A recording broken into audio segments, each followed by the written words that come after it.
Люда– это просто чудо.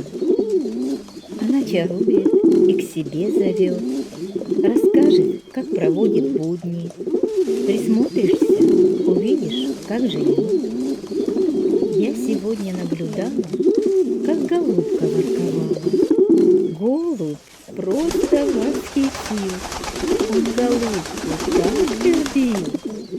Кланялся ей низко в ножки, бегал за ней по дорожке, умолял ее, просил, ворковал, вокруг кружил. А она горда, как птица, красотой своей гордится, мимо голубя идет и воркует, и поет.